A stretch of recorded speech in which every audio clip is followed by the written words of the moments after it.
ನಮಸ್ಕಾರ. ಕರ್ನಾಟಕ ಕಾರ್ಯನಿರತ ಪತ್ರಕರ್ತರ ಸಂಘದ ವತಿಯಿಂದ 2022 ಆಗಸ್ಟ್ 15ನೇ ತಾರೀಕಿನಿಂದ ರಾಜ್ಯದ ಉದ್ದಗಲಕ್ಕೂ ನೆಲೆಸಿರ್ತಕ್ಕಂಥ ಹಿರಿಯ ಪತ್ರಕರ್ತರನ್ನು ಅವರ ಮನೆಗೆ ಹೋಗಿ ಮನೆ ಅಂಗಳದಲ್ಲೇ ಮನ ತುಂಬಿ ಸನ್ಮಾನ ಮಾಡುವ ಗೌರವಿಸುವಂಥ ಕಾರ್ಯಕ್ರಮವನ್ನು ಹಮ್ಮಿಕೊಂಡು ಬಂದಿದೆ. ರಾಜ್ಯದ ಉದ್ದಗಲಕ್ಕೂ ನೂರಾರು ಹಿರಿಯ ಪತ್ರಕರ್ತರನ್ನು ಗುರುತಿಸುವಂತಹ ಕೆಲಸವನ್ನು KWJ ಮಾಡಿದೆ. ಇವತ್ತು ಅತ್ಯಂತ ಹಿರಿಯರು, ಭಾಳ ಸಂತೋಷ ಆಗುತ್ತೆ ಅವರು ನೋಡಿದರೆ.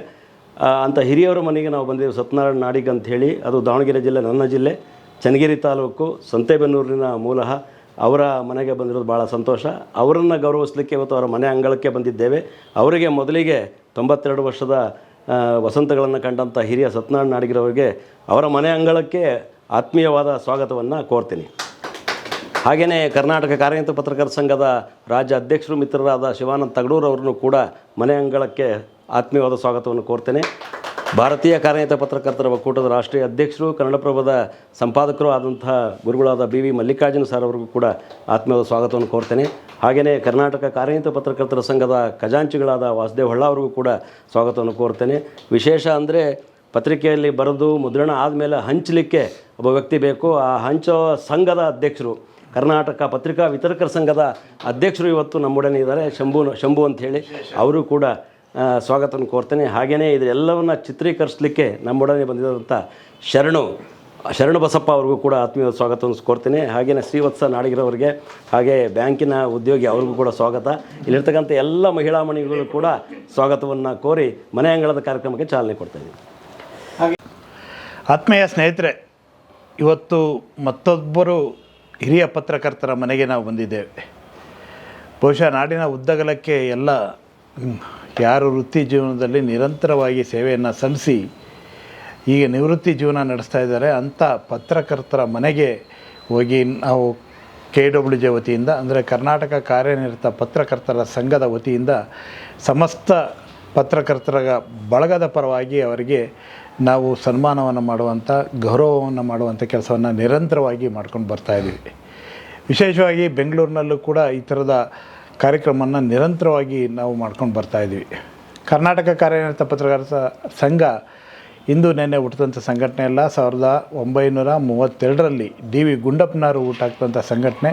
ಹಾಗಾಗಿ ಅಂಥ ಮಹಾನ್ ವ್ಯಕ್ತಿಯ ಆಶಯವನ್ನು ಇಟ್ಕೊಂಡು ಈ ಸಂಘ ಏನೆಲ್ಲ ಕಾರ್ಯಚಟುವಟಿಕೆಗಳನ್ನು ಮಾಡ್ಕೊಂಡು ಬಂದಿದೆ ನಿಮಗೆ ಗೊತ್ತು. ಹಾಗಾಗಿ ಇಂಥ ಹೊತ್ತಿನಲ್ಲಿ 93 ವಸಂತಗಳನ್ನು ದಾಟಿರುವಂಥ ಸಂಘಟನೆ ಇದು. ಆ ಕಾರಣಕ್ಕೋಸ್ಕರ ಇಂಥ ಹೊತ್ತಿನಲ್ಲಿ ನಾವು ಹಿರಿಯ ಪತ್ರಕರ್ತರ ಮನೆಗೆ ಹೋಗಿ ಅವರನ್ನು ಗೌರವ ಸಲ್ಲಿಸುವಂಥ ಕೆಲಸವನ್ನು ನಿರಂತರವಾಗಿ ನಾವು ಮಾಡ್ಕೊಂಬರ್ತಾಯಿದ್ದೀವಿ.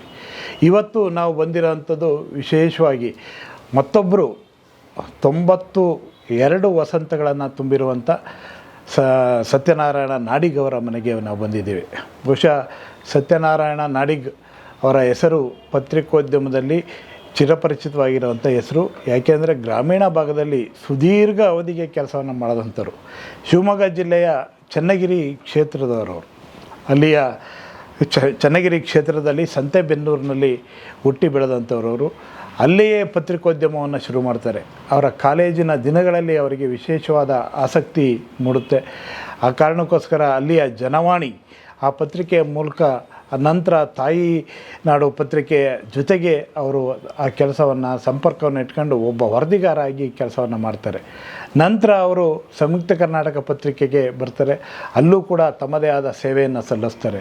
ಅದಾದಮೇಲೆ ಬಂದಿದ್ದವರು ಕನ್ನಡಪ್ರಭ ಪತ್ರಿಕೆಗೆ.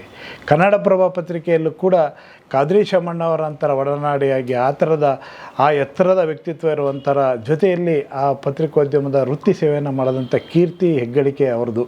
ಹಾಗಾಗಿ ಅದ ನಂತರ ಪ್ರಜಾವಾಣಿ ಪತ್ರಿಕೆಯಲ್ಲೂ ಕೂಡ ಅವರು ಕೆಲಸವನ್ನು ಮಾಡ್ತಾರೆ.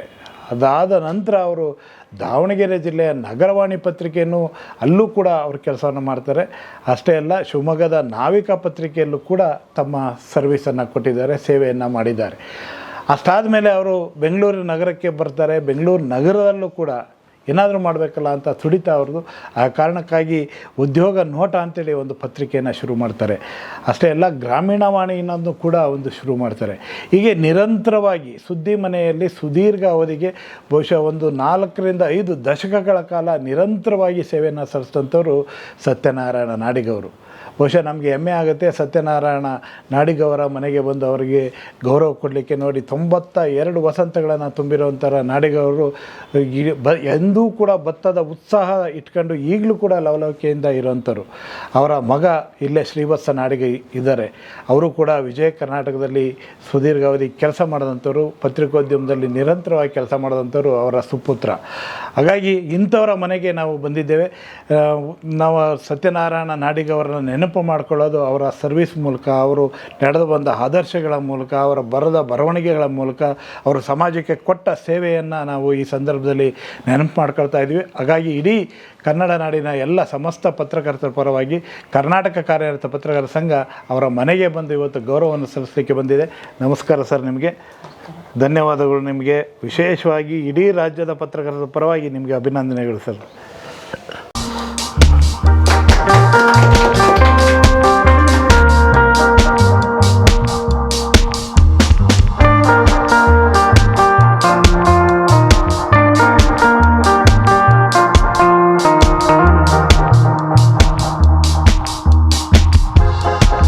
ಎಲ್ಲರಿಗೂ ನಮಸ್ಕಾರ.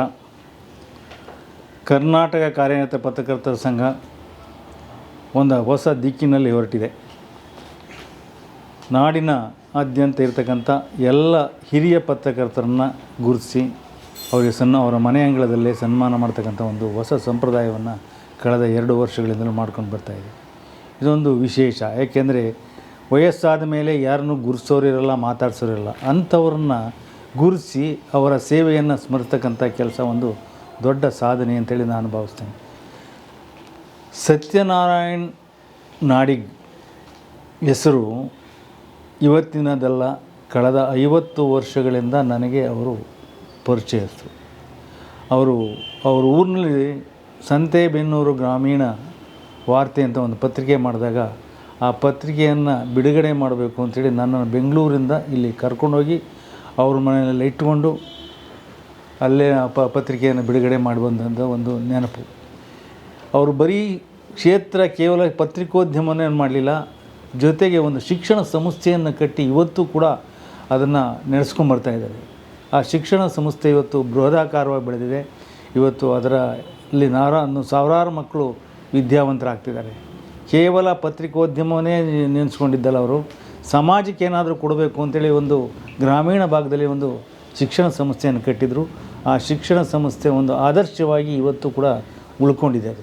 ಅಂಥ ಒಂದು ಸತ್ಯನಾರಾಯಣ ನಾಡಿಗ್ ಅವರು ಕೇವಲ ಅವರು ಇವತ್ತು ಕೂಡ ಅವರ ಬರವಣಿಗೆಯ ಅಕ್ಷರಗಳು ಎಷ್ಟು ಮುದ್ದಾಗಿದೆ ಅಂದರೆ 92ನೇ ವಯಸ್ಸಿನಲ್ಲೂ ಕೂಡ ಶುಭಾಶಯ ಕಳಿಸ್ತಕ್ಕಂಥ ಪತ್ರದಲ್ಲಿರ್ತಕ್ಕಂಥ ಬರವಣಿಗೆ ಇದೆಯಲ್ಲ, ಇವತ್ತು ನಮಗೆ ಕೈ ನಡುಗುತ್ತೆ. ನಾವು ಹೆಂಗೆಂಗೆ ಡೊಂಕ ಬರಿತೀವಿ, ಇವತ್ತು ಭಾಳ ಮುದ್ದಾಗಿ ಬರೀತಾರೆ. ಅಷ್ಟು ತಾಳ್ಮೆಯಿಂದ ಬರವಣಿಗೆಯನ್ನು ನಮ್ಮ ಮೈಗೂಡಿಸ್ಕೊಂಡಂಥವ್ರು ಇವರು. ಇವತ್ತು ಕೂಡ ಪತ್ರಿಕೋದ್ಯಮ ಅಂತಂದರೆ ಅದು ತನ್ನದೇ ಆದ ಆ ನೆಪದಲ್ಲಿ ತಮ್ಮ ಮಗನೂ ಕೂಡ ಪತ್ರಕರ್ತರನ್ನು ಮಾಡಿದರು. ಹೀಗೆ ಸೇವೆಯನ್ನು ಕೇವಲ ನನಗೋಸ್ಕರ ಅಂತ ಮಾಡಲಿಲ್ಲ, ಅವರು ಸಮಾಜಕ್ಕೋಸ್ಕರ ಮಾಡಿದರು. ಸಮಾಜಕ್ಕೋಸ್ಕರ ಸೇವೆ ಮಾಡಬೇಕು. ಕೇವಲ ನಾನು ಎಲ್ಲ ಪತ್ರಿಕೆಗಳು, ಶಿವಮೊಗ್ಗ ಇರ್ಬೋದು, ಬೆಂಗಳೂರು ಇರ್ಬೋದು, ಬೆಂಗಳೂರಿನ ಪತ್ರಿಕೆಗಳಿರ್ಬೋದು, ಹಾಗೂ ದಾವಣಗೆರೆ ಇರ್ಬೋದು, ಎಲ್ಲ ಪತ್ರಿಕೆಗಳಲ್ಲೂ ಕೆಲಸ ಮಾಡಿದ್ದಾರೆ. ಎಲ್ಲೂ ಕೂಡ ಇಷ್ಟೆಲ್ಲ ಕೆಲಸ ಮಾಡಿದರೂ ಕೂಡ ಎಲ್ಲೂ ಕೂಡ ಒಂದು ಕಪ್ಪು ಚುಕ್ಕೆಯನ್ನು ಪಡೆದವರಲ್ಲ. ಅಂಥ ಒಂದು ಧೀಮಂತ ಹಾಗೂ ಒಳ್ಳೆಯ ಪತ್ರಕರ್ತರಾಗಿ ಎಲ್ಲರಿಂದ ಒಡನಾಟವನ್ನು ಉಟ್ಕೊಂಡು ವಿಶ್ವಾಸದಿಂದ ಕೆಲಸ ಮಾಡ್ಕೊಂಬಂದವರು. ಅವ್ರು ಯಾವತ್ತೂ ಕೂಡ ಇನ್ನೂ ಆಯುಷ್ಯ ಆರೋಗ್ಯ ಇರಲಿ ಅನ್ನೋದೇ ನಮ್ಮ ಆಸೆ. ಯಾಕೆಂದರೆ ಸಂಘಕ್ಕೆ ಮುಗಿಯೋ 93 ವರ್ಷ ಆಗಿದೆ. ಇವತ್ತು ಅವರಿಗೆ 92 ವರ್ಷ ತುಂಬಿ ಹತ್ರ ಬರ್ತಾಯಿದೆ.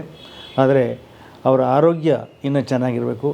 ಅವರ ಸಲಹೆ ಸೂಚನೆಗಳು ಮಕ್ಕಳಿಗೆ ಅಲ್ಲ, ಇನ್ನು ಸಮಾಜಕ್ಕೂ ಸಿಗಬೇಕು ಅನ್ನೋದು ನಮ್ಮ ಆಶಯ. ಸತ್ಯನಾರಾಯಣ ನಾಡಿಗ್ ಅವರು ಕೇವಲ ಒಬ್ಬ ವ್ಯಕ್ತಿಯಾಗಿ ಬೆಳೀಲಿಲ್ಲ, ಒಬ್ಬ ಶಕ್ತಿಯಾಗಿ ಬೆಳ್ಕೊಂಡು ಬಂದರು. ಏಕೆಂದರೆ ಅವರು ಹುಟ್ಟಾಕಿದಂಥ ಅನೇಕ ಅವರ ಜೊತೆಲಿದ್ದ ಪತ್ರಕರ್ತರು ಇವತ್ತು ತುಂಬ ಚೆನ್ನಾಗಿದ್ದಾರೆ. ಮತ್ತು ಅವರು ಕೈ ಕೆಳಗಡೆ ಬೆಳೆದಂಥ ಮಕ್ಕಳು ಕೂಡ ಇದ್ದಾರೆ. ಅದ್ರ ಜೊತೆ ಉದಾಹರಣೆಗೆ ಅವರ ಮಗನೇ ಒಂದು ಉದಾಹರಣೆ. ಅವರು ನಮ್ಮ ಜೊತೆಯಲ್ಲಿ ಕೆಲಸ ಮಾಡ್ತಾಯಿದ್ರು. ಆನಂತರ ವಿಜಯ ಕರ್ನಾಟಕಕ್ಕೆ ಹೋದರು. ಹೀಗಾಗಿ ಎಲ್ಲೂ ಕೂಡ ತಮ್ಮ ಉದ್ಯಮಕ್ಕೆ ಯಾವತ್ತೂ ಕೂಡ ಅವರು ಸಂತೋಷದಿಂದ ಕೆಲಸ ಮಾಡಿದ್ದಾರೆ ಹೊರತು ಶಾಮೀಲಾಗಲಿಲ್ಲ, ಎಲ್ಲೂ ಕೂಡ ತಲೆಬಾಗಲಿಲ್ಲ. ಅಂಥ ಒಂದು ಧೀಮಂತ ಪತ್ರಕರ್ತರಾಗಿ ಬೆಳ್ಕೊಂಬಂದಿದ್ದಾರೆ. ಅವರ ಸೇವೆಯನ್ನು ಇವತ್ತು ಸ್ಮರಿಸಬೇಕು. ಭಾಳ ಹಿಂದೆಯೇ ಈ ಸಮಾರಂಭವನ್ನು ನಾನು ಮಾಡಬೇಕಾಗಿತ್ತು. ನಾನು ಅದನ್ನು ತಪ್ಪು ಮಾಡಿದೆ. ಅನೇಕ ಜನಗಳನ್ನ ಜ್ಞಾಪಿಸ್ಕೊಂಡು ಉಳಿದನೇ ಹೊತ್ತು ಸತ್ಯನಾರಾಯಣ ನಾಡಿಗ್ ಅವ್ರನ್ನ ಜ್ಞಾಪಿಸ್ಕೊಂಡು ತಂದು ಮನೆಗೆ ಬರೋದು ತಡವಾಯಿತು. ಆದರೂ ಕೂಡ ಹೊಸ ವರ್ಷದ 25ನೇ ವರ್ಷದ ಮೊದಲನೇ ದಿವಸನೇ ಜನವರಿ 1ನೇ ತಾರೀಕಿಗೆ ಮಾಡಬೇಕು ಅನ್ನೋ ಒಂದು, ಈಗ ಒಂದು 2 ಗಂಟೆ ಮುಂಚೆ ನನಗೆ ಫೋನ್ ಮಾಡಿದರು, ಇಲ್ಲ ಇವತ್ತು ಹೋಗೋಣ, ಇವತ್ತು ನನಗೆ ಯಾವುದೇ ಇದು ನಾನು ಬಂದೇ ಬರ್ತೀನಿ, ಇವತ್ತು ಫಿಕ್ಸ್ ಮಾಡೋಣ, ಇವತ್ತು ಮುಗಿಸ್ಬೋಣ ಅಂತ ಹೇಳ್ಬಿಟ್ಟು ಇವತ್ತು ಬಂದಿದ್ದೀವಿ. ನಿಜವೂ ಕೂಡ ನನಗೆ ಅತ್ಯಂತ ಆನಂದದಾಯಕವಾಗಿದೆ. ಇವತ್ತು ಕೂಡ ಅವರ ವಿಶ್ವಾಸ ಪ್ರೀತಿ ಯಾವತ್ತೂ ಕಡಿಮೆ ಆಗಿಲ್ಲ ನನಗೆ. ಸದಾ ಕಾಲ ಪತ್ರ ಬರೀತಾರೆ, ತಮಗೆ ಬೇಕಾದ್ದನ್ನು ತನ್ನ ಇದನ್ನು ಹೇಳ್ಕೋತಾರೆ. ಸತ್ಯನಾರಾಯಣ ನಾಡವ್ರಿಗೆ ಅವರಿಗೆ ಇನ್ನೂ ಆಯುಷ್ಯು, ಆರೋಗ್ಯ ಮತ್ತು ಇನ್ನೂ ಹೆಚ್ಚಿನ ಶಕ್ತಿಯನ್ನು ಆ ಭಗವಂತ ದಯಪಾಲಿಸಲಿ. ಅವ್ರ ಕುಟುಂಬದವರಿಗೆ ಅವರು ಸೇವೆ ಮಾಡ್ತಕ್ಕಂಥ ಒಂದು ಅವಕಾಶವನ್ನು ಆ ಭಗವಂತ ಕಲ್ಪಿಸಲಿ ಅಂಥೇಳಿ ನಾನು ಹೇಳ್ತಾ ನನ್ನ ಮಾತುಗಳನ್ನು ಮುಗಿಸ್ತೇನೆ. ನಮಸ್ಕಾರ. 1953ರಲ್ಲಿ ನಾನು ಕಾಲೇಜಿನಿಂದ ಬಂದ ಮೇಲೆ ಸುಮ್ಮನೆ ಊರಲ್ಲಿ ತಿರುಗ್ತಾ ಇದ್ದೆ. ಕೊನೆಗೆ ಒಂದು ಪತ್ರಿಕೆಯ ವರದಿಗಾರ ಆಗಬೇಕಂತ ಆಶೆ ಜನವಾಣಿಯ ನರಸಿಂಹ ಸ್ವಾಮಿಯಾಜಿ ಇದ್ದಾಗ ಇವರು ಸಂಪಾದಕರಾಗಿದ್ದರು. ಆವಾಗ ಜನವಾಣಿ ಪತ್ರಿಕೆಯ ಸಂತೆಬೆನ್ನೂರಿನ ಪ್ರತಿನಿಧಿ ಆದೆ. ನಂತರ ತಾಯ್ನಾಡು ಪತ್ರಿಕೆ PB ಶ್ರೀನಿವಾಸನ್ನವರ ನಾಯಕತ್ವ ನಡೀತಾ ಇತ್ತು, ಅದರ ವರದಿಗಾರನಾದೆ. ನಂತರ ಸಂಯುಕ್ತ ಕರ್ನಾಟಕ, ಪ್ರಜಾವಾಣಿ, ಹೀಗೆ ಡೆಕ್ಕನ್ ಹೆರಾಲ್ಡು, ಹಿಂದೂ, ಇಂಡಿಯನ್ ಎಕ್ಸ್‌ಪ್ರೆಸ್ ಮುಂತಾದ ಸ್ಥಳೀಯ ಪತ್ರಿಕೆಗಳ ವರದಿಗಾರನಾಗಿ ಕೆಲಸ ಮಾಡಿದೆ.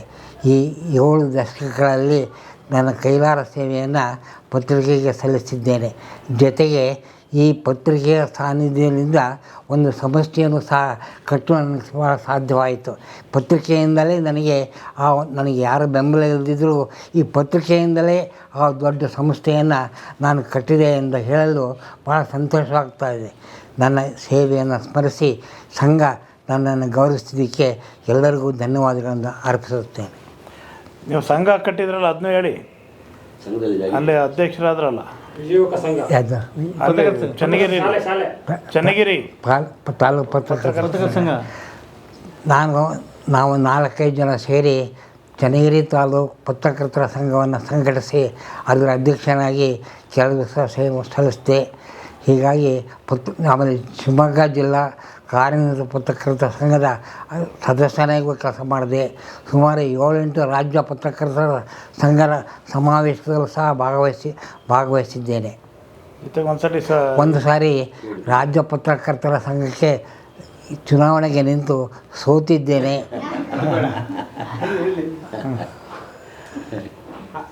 ಹಂಗೆ ಅನುಭವ ಹೇಳಿ. ಪತ್ರಕರ್ತರ KWJ ಜೊತೆ ನಿಮ್ಮ ಅನುಭವ. ಪತ್ರಕರ್ತರ ಸಂಘಕ್ಕೆ ಪತ್ರಕರ್ತರ ಸಮಸ್ಯೆಗಳಿಗೆ ಅನೇಕ ಸಮಸ್ಯೆಗಳನ್ನು ಬಗೆಹರಿಸಲು ಸಹಾಯ ಮಾಡಿದ್ದಾರೆ. ಇತ್ತೀಚೆಗೆ ನಿವೃತ್ತಿ ವೇತನ ಭಾಳ ತಡವಾಗಿ ಸರ್ಕಾರದಿಂದ ಬರ್ತಿತ್ತು. ಈ ಟೈಮಿನಲ್ಲಿ ಸಂಘದ ಅಧ್ಯಕ್ಷರ ತಗಲೂರವರು ಮತ್ತು BV ಮಲ್ಲಿಕಾರ್ಜುನವರು ಮುಖ್ಯಮಂತ್ರಿಗಳನ್ನು ಸಂಪರ್ಕಿಸಿ ತಕ್ಷಣ ಎಲ್ಲರಿಗೂ ಬಿಡುಗಡೆ ಮಾಡಲಿಕ್ಕೆ ಆದೇಶಿಸಿ ಈಗ ಅಪ್ ಟು ಡೇಟ್ ಪೆನ್ಷನ್ ಬರಲಿಕ್ಕೆ ಸಹಕಾರ ಕೊಟ್ಟಿದ್ದಾರೆ. ಇದಕ್ಕೆ ಸಂಘಕ್ಕೆ ನಾವೆಲ್ಲ ಋಣಿಯಾಗಿದ್ದೇವೆ. ಮತ್ತು ನಿಮ್ಮ ಪತ್ರಿಕೋದ್ಯಮ ಮಾಡ್ತಾ ಇದ್ದ ಸಂದರ್ಭದಲ್ಲಿ ಎಷ್ಟು ಬೆಲೆ ಇತ್ತು, ಈಗೇನಾಗಿದೆ ಅದನ್ನೂ ಒಂಚೂರು ಮಾತಾಡಿ. ಪತ್ರಕರ್ತರಿಗೆ ಮೊದಲೇ ಭಾಳ ಮನ್ನಣೆ ಇತ್ತು, ಎಲ್ಲರೂ ಗೌರವದಿಂದ ಕಾಡ್ತಾಯಿದ್ರು. ಈಗ ಒಂಥರ ರಾಜಕೀಯವಾಗಿ ಒಂದು ಸಮಸ್ಯೆ ಆಗಿದೆ. ಹಿಂದಿನ ಪತ್ರಕರ್ತರಿಗೆ ಭಾಳ ಗೌರವವನ್ನು ಎಲ್ಲರಿಗೂ ಕೊಡ್ತಿದ್ರು, ಅವ್ರನ್ನ ದೊಡ್ಡ ಸ್ಥಾನದಲ್ಲಿ ಇಟ್ಟಿದ್ದರು. ಈಗ ಅಷ್ಟಾಗೇ ಇಲ್ಲ. ಈಗ ಬರ್ತಾ ಇರೋ ಪತ್ರಕರ್ತರಿಗೆ ಏನು ಹೇಳಕ್ಕೆ ಬಯಸ್ತೀರಿ? ಆದರ್ಶ ಇದು ಎಲ್ಲ ಬೇಡ ಬಿಡಿ ಸಾರ್ ಅಂತಾರೆ. ಈಗಿನ ಪತ್ರಕರ್ತರು ಬೇರೆ ತಮ್ಮ ಸ್ವಂತ ಕೆಲಸವನ್ನು ಮಾಡ್ತಾರೆ ಹೊರತು ಜನರ ಸಮಸ್ಯೆಗಳಿಗೆ ಹೋಗೊಡುತ್ತಿಲ್ಲ. ಆ ಬಗ್ಗೆಯೂ ಸಹ ಗಮನ ಕೊಡಬೇಕು. ಜನರ ಸ್ಪಂದನೆಗಳಿಗೆ, ಕಷ್ಟಗಳಿಗೆ ಸಹಕಾರ ನೀಡಬೇಕು ಅಂತ ಕೋರ್ತೇನೆ. Thank you. ಎಲ್ಲರಿಗೂ ಧನ್ಯವಾದಗಳು.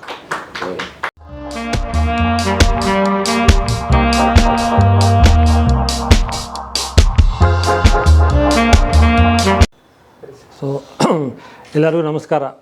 ಇವತ್ತಿನ ದಿವಸ ನಮ್ಮ ಕರ್ನಾಟಕ ಕಾರ್ಯನಿರತ ಪತ್ರಕರ್ತರ ಸಂಘದವರು ನಮ್ಮ ಮನೆಗೆ ಬಂದು ನಮ್ಮ ತಂದೆಯವ್ರನ್ನ ಇವತ್ತು ಅವರಿಗೆ 92 ವರ್ಷ ಅವರ ಸೇವೆಯನ್ನು ಗುರುತಿಸಿ ಇವತ್ತು ಸನ್ಮಾನ ಮಾಡಿದ್ದು ನಮಗೆಲ್ಲ ಭಾಳ ಇವತ್ತು ಸಂತೋಷವನ್ನು ತೆಗೆದುಕೊಂಡು ಬಂದಿದೆ.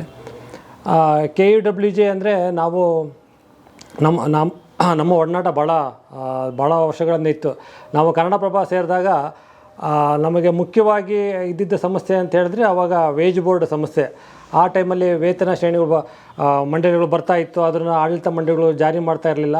ಆ ಟೈಮಲ್ಲಿ ನಮ್ಮ ಮಲ್ಲಿಕಾರ್ಜುನ ಅವರು ಇದ್ದರು. ನಾವು ಹೋಗಿ ರಾಜ್ಯಭವನಕ್ಕೆ ಹೋಗಿ ಅವರಿಗೆಲ್ಲ ಮನವಿ ಪತ್ರ ಕೊಟ್ಟಿದ್ದೆಲ್ಲ ನನಗೆ ಜ್ಞಾಪಕ ಇದೆ.